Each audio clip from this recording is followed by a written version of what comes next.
Double engine की सरकार समस्या नहीं समाधान देती है। आज माफिया मिट्टी में मिल गए, गुंडे पलायन कर गए और जिसने जनता जनार्दन को आंख दिखाने का प्रयास किया वो यमराज के घर सिधार गए। लेकिन कुछ लोगों को वो अच्छा नहीं लगता, उन्हें शांति और विकास से चिढ़ है। इसलिए योगी कहते हैं कि 2017 से पहले सत्ता के समानांतर माफिया का साम्राज्य हुआ करता था।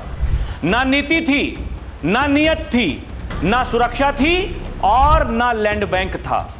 माफियाओं के सामने नाक रगड़ने वाले लोग आज हमें सिखा रहे हैं, कानून व्यवस्था का पाठ पढ़ा रहे हैं। ये वही लोग हैं जिनकी बीमारू मानसिकता ने पूरे यूपी को बीमारू बना दिया था। याद करना, ऊर्जा संकट पर उंगली कौन उठा रहे हैं? जिनके समय में बिजली के तार पर लोग कपड़ा सुखाते थे। ये सच्चाई है। समाजवादी पार्टी के समय में बिजली नहीं आती थी।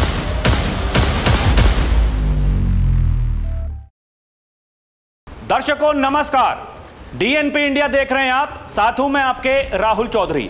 जौनपुर के चर्चित दूल्हा आजाद बिंद की हत्या के आरोपी रवि यादव के एनकाउंटर के बाद एक बार फिर जात पात की सियासत तेज हो गई है। मंगलवार को समाजवादी पार्टी के मुखिया अखिलेश यादव ने फर्जी एनकाउंटर का मुद्दा उठाया और कहा कि सरकार पीडीए वालों का फर्जी एनकाउंटर करवा रही है। उनकी रिसर्च टीम ने योगी राज में हुए अब तक के एनकाउंटर का विश्लेषण किया और बताया कि किस जाति या मजहब के कितने अपराधियों का एनकाउंटर किया गया है।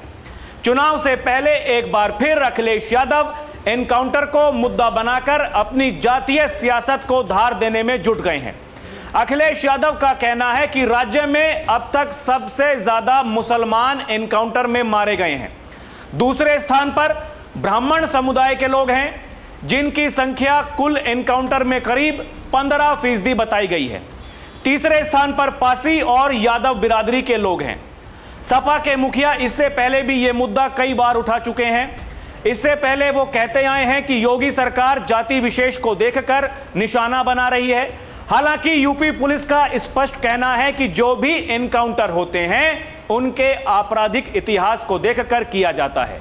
पुलिस का कहना है कि वो जाति या धर्म देखकर एनकाउंटर नहीं करती, जबकि अखिलेश यादव का कहना है कि आज फर्जी एनकाउंटर प्रदेश का सबसे बड़ा मुद्दा है, लेकिन सरकार इस पर बात नहीं करना चाहती। उन्होंने कहा कि सरकार वर्चस्व की धाक जमाने के लिए पुलिस से फर्जी एनकाउंटर करवा रही है।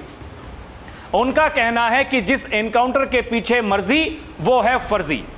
अखिलेश यादव सब कुछ फर्जी बता रहे हैं। अखिलेश यादव ने कहा कि फर्जी एनकाउंटर करने वाले पुलिसकर्मी भी मानसिक बीमारी का शिकार हो रहे हैं। उन्होंने कहा कि फर्जी एनकाउंटर की वजह से प्रदेश में निवेश नहीं आ रहा है। अखिलेश यादव ने कहा जो सरकारें फर्जी एनकाउंटर करवाती हैं, जनता मौका आने पर चुनावी तरीके से उनका एनकाउंटर कर सत्ता से उखाड़ फेंकती है। तो दर्शकों, अखिलेश यादव के अनुसार सब कुछ फर्जी है, सब कुछ बेकार है, सब कुछ ठप है, कुछ भी अच्छा नहीं हो रहा है। अखिलेश यादव की जब सरकार थी 2017 से पहले एकदम बढ़िया था। आज कह रहे हैं निवेश नहीं आ रहा है। अखिलेश यादव कह रहे हैं कि अर्थव्यवस्था नहीं बढ़ रही है। दर्शकों, 8वें नंबर की अर्थव्यवस्था थी 2017 से पहले उत्तर प्रदेश की, आज तीसरे नंबर की है। पिछले कुछ दिनों में वो दूसरे नंबर पर भी आने वाली थी। ये आप समझिए ये सब कुछ कैसे हो रहा है। वो कह रहे निवेश नहीं आ रहा है। आज 70,000 करोड़ का निवेश है। जो दूसरे राज्य के व्यापारी हैं यूपी आना चाहते हैं क्योंकि एक सुरक्षित माहौल उनको महसूस हो रहा है। लेकिन अखिलेश यादव हो, उनकी पार्टी के नेता हो, समय समय पर जगह जगह जाकर के जातियों में बांटने का काम कर रहे हैं। अभी कुछ दिनों पहले एक रासन को हमने देखा, उनकी सांसद हैं कैराना से, वहां नहीं गई जब दिल्ली में जाना चाहिए था। उनको इतना बवाल हुआ पूरे देश में। वो तरुण नाम का युवक जिसकी जान ले ली गई, वहां ये कोई नहीं गई। लेकिन जहां इनको जातियों में आपस में भिड़वाना हो, जहां पता लगे कि जो पीड़ित है वो अति पिछड़ा है, दलित है, ये तुरंत अगर वहां कोई अगड़ी जाति होती है तो तुरंत वहां चले जाते हैं। ये कह रहे हैं केवल पीडीए के एनकाउंटर हो रहे हैं और खुद बता रहे हैं कि ब्राह्मण दूसरे नंबर पर हैं। आप समझिए दर्शकों, इस मानसिकता का कोई इलाज है? लोग एनकाउंटर को त्वरित कार्रवाई बताते हुए जश्न मनाते हैं, लोग परेशान रहते थे पहले। वो जो फॉर्मूला है, आज बंगाल में अगर योगी राज की बात की जा रही है तो वहां शुभेंदु अधिकारी को लोग यही कह रहे हैं, ये पत्थरबाज, ये गुंडे, ये बवाली जो उपद्रव करते हैं, उनका ऐसे ही एनकाउंटर होना चाहिए जैसे यूपी में होता है।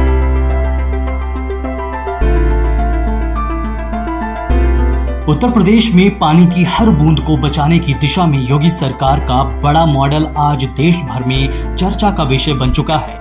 मुख्यमंत्री योगी आदित्यनाथ के नेतृत्व में यूपी मिशन अमृत सरोवर के क्रियान्वयन में देश का नंबर 1 राज्य बनकर उभरा है। जहां केंद्र सरकार ने प्रति जिले 75 अमृत सरोवर का लक्ष्य रखा था, वहीं योगी सरकार ने इसे सिर्फ लक्ष्य नहीं माना, बल्कि जल संरक्षण, ग्रामीण विकास और पर्यटन से जोड़ते हुए इसे बड़े जन आंदोलन का रूप दिया। उत्तर प्रदेश में हजारों पुराने और सूख चुके तालाबों को पुनर्जीवित किया गया। इनके चारों ओर पथवे, पौधारोपण, लाइटिंग, बैठने की व्यवस्था और ग्रामीण पर्यटन की सुविधाएं विकसित की जा रही हैं। मुख्यमंत्री योगी ने साफ निर्देश दिए कि अमृत सरोवर सिर्फ पानी जमा करने का साधन नहीं, बल्कि गांव की नई पहचान बने। यही कारण है कि कई स्थानों पर इन्हें ग्रामीण पर्यटन केंद्र के रूप में भी विकसित किया जा रहा है। जल संरक्षण के साथ साथ गांव के महिला स्वयं सहायता समूहों को इनके रखरखाव की जिम्मेदारी देकर रोजगार और आत्मनिर्भरता को भी बढ़ावा दिया गया है।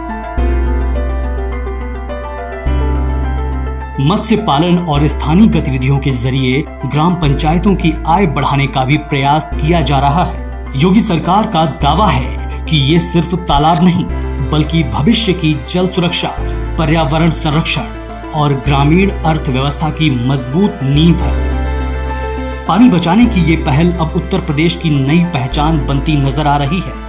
अमृत सरोवर, जल संरक्षण से आत्मनिर्भर गांव तक, योगी मॉडल की नई पहचान। यूपी में खबर छपती हैं, पिछले 24 घंटों में इतने पाताल चले गए, इतने जहन्नुम चले गए, इतनों का नर्क का द्वार खुल गया, लेकिन वो किसी को अच्छा नहीं लगता। किसको अच्छा नहीं लगता? उन्हीं लोगों को अच्छा नहीं लगता जो माफियाओं को बुला करके वहां उनका माल्यार्पण करते थे, जो आज भी उनकी कब्र पर जाकर के फातिहा पढ़ने का काम करते हैं, जो आज भी उनके दर्शकों बदला लेने की बात करते हैं। आप समझ रहे हैं, अतीक अहमद वो इस दुनिया में नहीं है, मिट्टी में मिल गया। मुख्तार अंसारी नहीं है, लेकिन ये लोग बदला लेने की बात करते हैं। प्रोफेसर साहब, इनके चाचा रामगोपाल यादव, वो कहते हैं हम बदला लेंगे अतीक अहमद की मौत का। अरे एक माफिया, दर्शकों आप समझिए वो खतरनाक मानसिकता, वो सोच क्या है। और भी इनकी पार्टी के कई सारे कलाकार ये दंगाइयों को बचाने के लिए वहां जाने की होड़ लगती है। अगर कहीं हिंसा हो जाती है, वो क्या संभल, क्या बरेली, वो क्या नोएडा, इनका जो पार्टी का डेलीगेशन है वो जाकर के प्रशासन से भिड़ता है। ममता दीदी वहां चुनाव हार जाती हैं, ये उनके आंसू पोंछने के लिए जाते हैं। अब कोई इनसे पूछने वाला हो, इतनी हमदर्दी है तो फिर चुनाव प्रचार में क्यों नहीं गए थे? क्योंकि चुनाव प्रचार में बिहार गए थे, वहां 20% का स्ट्राइक रेट रहा। योगी आदित्यनाथ भी गए, योगी आदित्यनाथ का 90% का स्ट्राइक रेट रहा, बिहार हो चाहे बंगाल हो। और दर्शकों वो तो इतनी दूर जाना पड़ता था, बिहार बंगाल, वहां प्लेन में, फिर हेलीकॉप्टर में। अरे यहां तो सब कुछ उत्तर प्रदेश में होगा, बाबा हेलीकॉप्टर में लखनऊ से उड़ेंगे, जहां चुनाव प्रचार करने के लिए जाना होगा जाएंगे। तैयारी पूर्ण है, लेकिन कुछ लोगों को, दर्शकों आप समझिए, ये चुनाव से पहले जगह जगह जाकर के जातियों में बांटने का प्रयास, इस तरह की बातें करना, एनकाउंटर पर सवाल उठाना।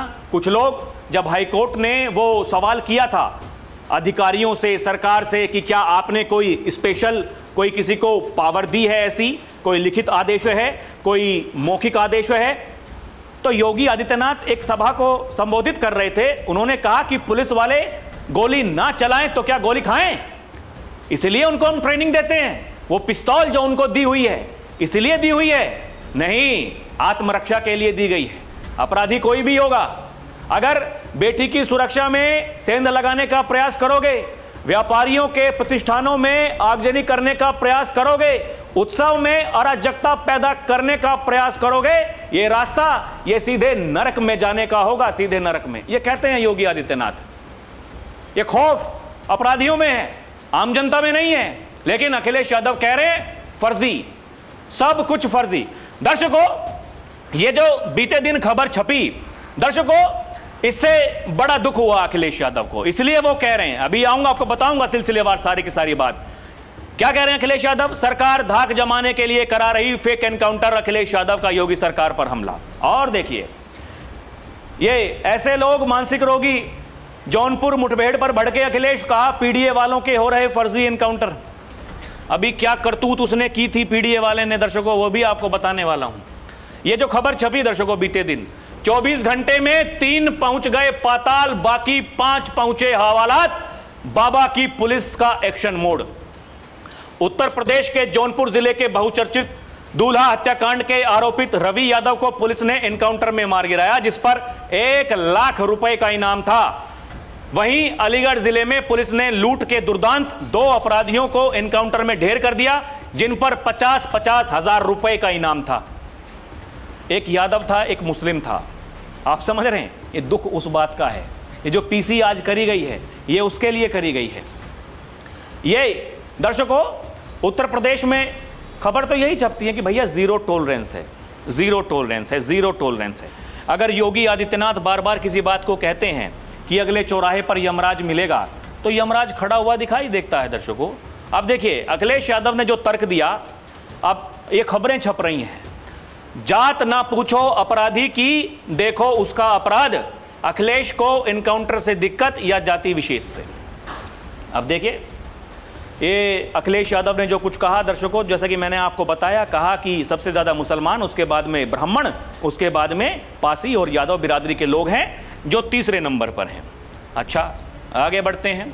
ये जौनपुर का रवि यादव था दर्शकों।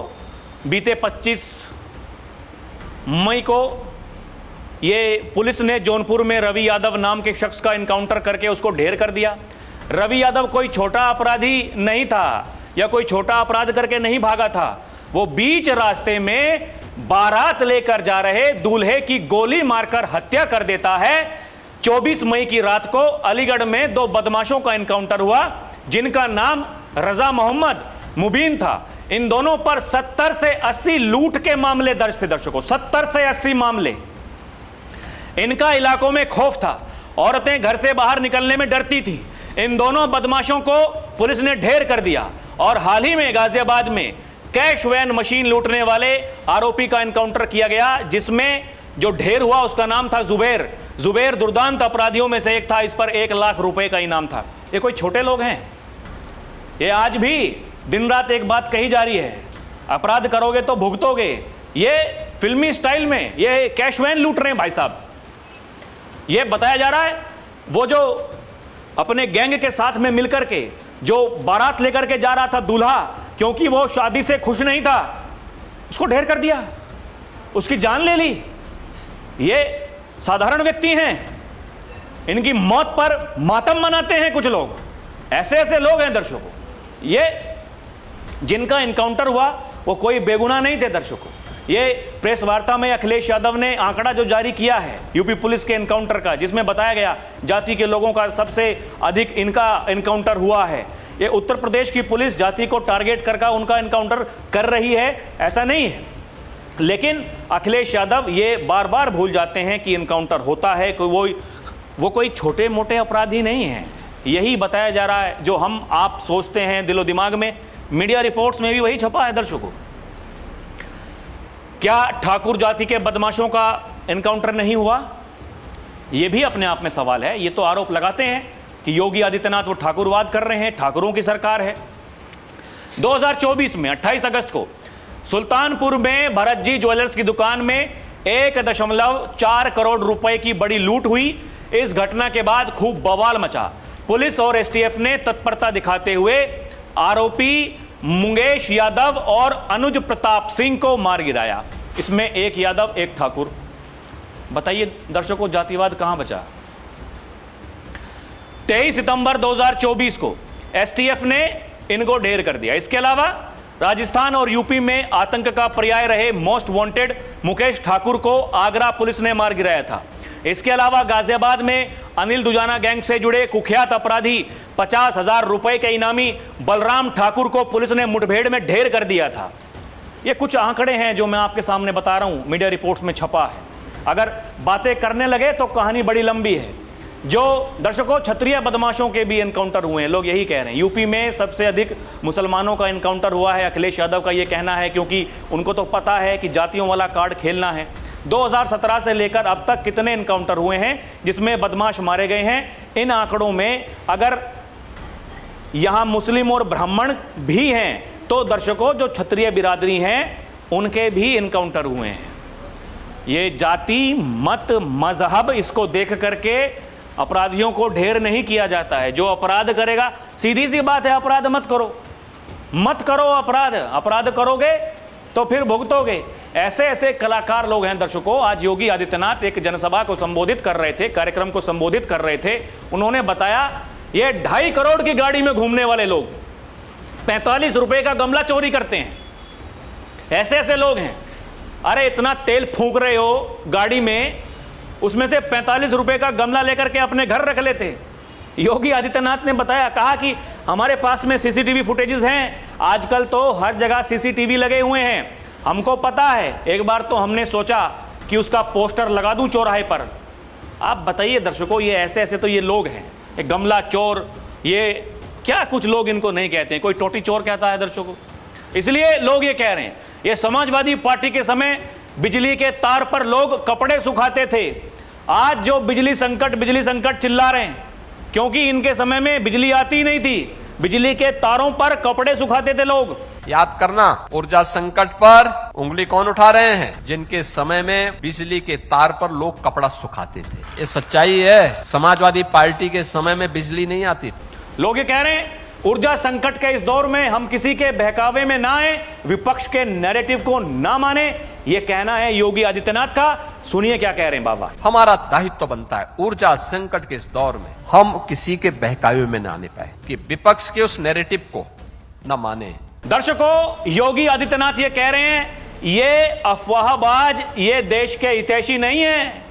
उनके एजेंडे में केवल परिवार था, भाई भतीजावाद था, इसलिए वो फेल थे। हम इसलिए सफल हैं क्योंकि हम लोगों ने बिना भेदभाव के सबके हितों के लिए कार्य किया है।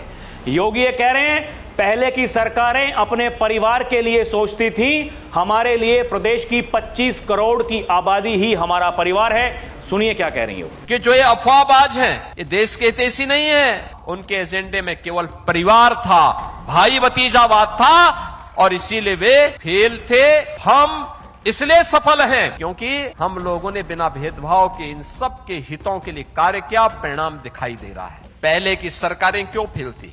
क्योंकि वे अपने परिवार के लिए सोचती थी। सरकार ने कहा, भाई हम लोग तो 25 करोड़ की आबादी ही हमारा परिवार है। दर्शकों, पिछले कई दिनों से जो गांव के प्रधान हैं वो परेशान थे। वो परेशान थे क्योंकि उनका टेन्योर पूरा हो गया था। चुनाव अभी नहीं हो सकते क्योंकि ओबीसी का जो कमीशन है वो लागू होना है, अभी उसमें समय लगेगा। वो मांग कर रहे थे कि एक काम कीजिए, हमारा कार्यकाल बढ़ा दीजिए। योगी आदित्यनाथ के पास में फाइल गई, उन्होंने उसको अप्रूव्ड कर दिया। जब तक चुनाव नहीं होंगे, अगले पंचायत के चुनाव, तब तक वो जो गांव प्रधान हैं वही प्रशासक होंगे। दर्शकों, यही लोग जश्न मना रहे हैं। मीडिया रिपोर्ट्स में छप रहा है, भारी संख्या में कैंप कार्यालय पहुंचे गांव प्रधान। हसनपुर में विधायक का हुआ स्वागत, मुख्यमंत्री का जताया आभार।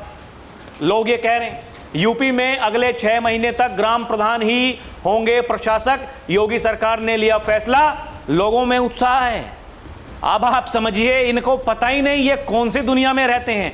यही वो चीजें होती हैं लोगों का दिल जीतने के लिए। वो गांव का प्रधान है, लोग उसके कहने पर वोट देते हैं। अगर वो परेशान हो गया तो फिर तो मिल गई वोट। यही योगी ने यही किया है, उनको पता है।